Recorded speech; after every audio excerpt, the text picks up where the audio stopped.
first line mo. Talaga bang may factory ng malalaking tao sa UST? No, I don't think so. You can sense, you can really sense the concern in Coach Villet Ponce de Leon's voice as UST seemed to have lost their focus during that second set. There was a significant lack of communication as the Lady Tigresses threw away their last few points. Not to mention, of course, Lyceum's 5 straight points, which was basically because of UST's petty errors. Coach Villet is also very concerned with the fact that her girls are having this, okay attitude. Like, okay lang magkamali, okay lang na lumamang ng lumamang, which is, basically, or as we all know, hindi naman talaga okay, guys. I love it when our lady colleagues here smile up and brighten our television screens, and all of them do that. Gotcha there, Denise. But Denise raised a very good point, which is the Achilles heel of UST when they have that mindset na okay lang. And that's what we're seeing now, actually, in the past few plays, tama nga na parang they're just letting it go. Okay, it's 1 point, but they are not really trying to do something about it. That's a tough set. Sayang lang. And Casas knew it the minute she hit it, that she wasted the effort of Tamafunda to get to the ball. That's right. No room for relaxation on the part of Lyceum.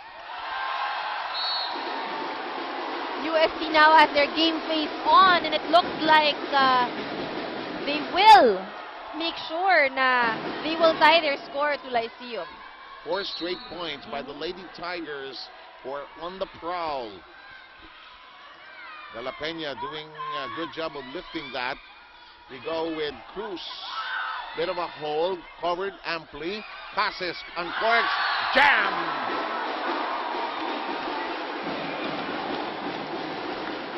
Time to take a look at the Mighty Bond block, brought to you by Mighty Strong, Mighty Fast, Mighty Bond.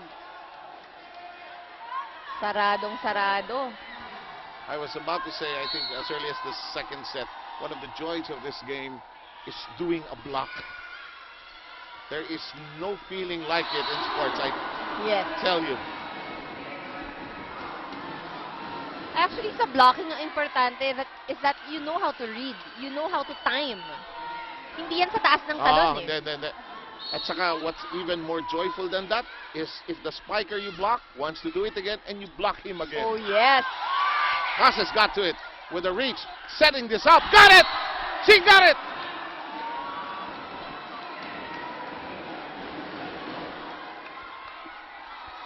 Lyceum is really trying to keep their lead over UST.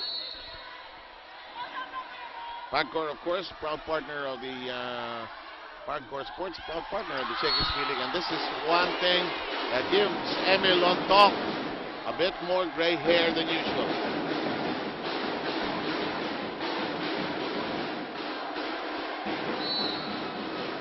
Emil Lontoc is feeling that error because it's a turning point in the game. That's right. Otherwise, hindi niya mapipil yan. Casas got to it. Di Makulangan with a good set. Here comes Carolino. It's in the air. And that's why you felt why Lontoc was disappointed about the service mistake. That's right. Actually, yung mga service error na yan, you can't blame it on anybody. I mean, you're all alone. Mag-isa kang nakatayo doon. As we always say, a bad serve is the arrival of a relative you don't want to see. Here's Guliman. Everybody looks away. Set-up job. Woohoo! Wrong footing. Carolino on the money.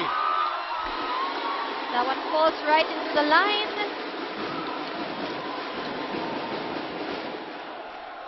And again, the USD attack challenging the defense of Lyceum. Correct. Axel is our official outfitter here in the Shakey's League. Last 3 points have been scored by the Lady Tigers. Guliman slam.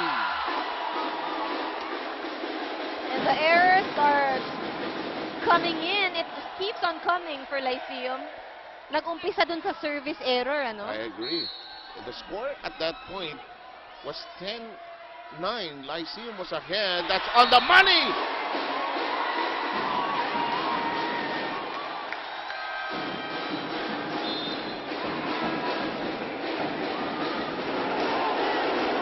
And it's time to listen in to Lyceum. start here. Liga. Ang normal position, nakapilang tuhod.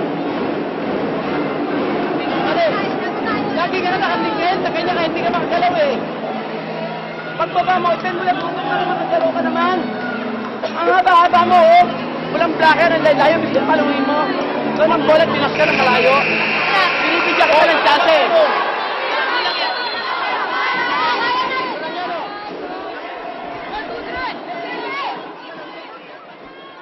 Okay, in education, that is what is known as show and tell. Might as well show them how, and boy, that was con todo gusto. That's right. And itong si Coach Emil gave specific instructions. Actually, talagang pinagsabihan din itong si Nika Goliman, challenging her. Let's see if she can do better this time around. Passes jumping into that shot, and they score their 11th point.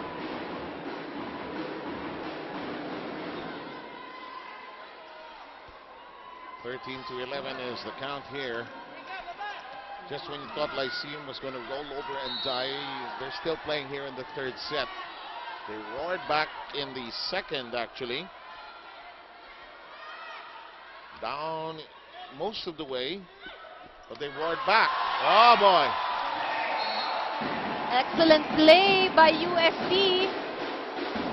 It comes so naturally when you look at them, ano, pag gumagawa ng mga, nag-execute ng mga quick plays.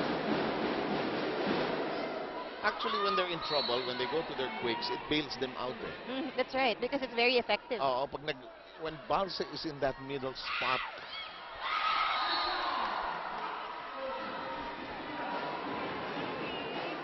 there was one coverage and it was really outrageous. Mosi just put up her hand and the ball flew again. Tinaas lang yung kamay na, boom! Without batting an eyelash. I got a kick out of that. Tabaquero brushes it against the double block.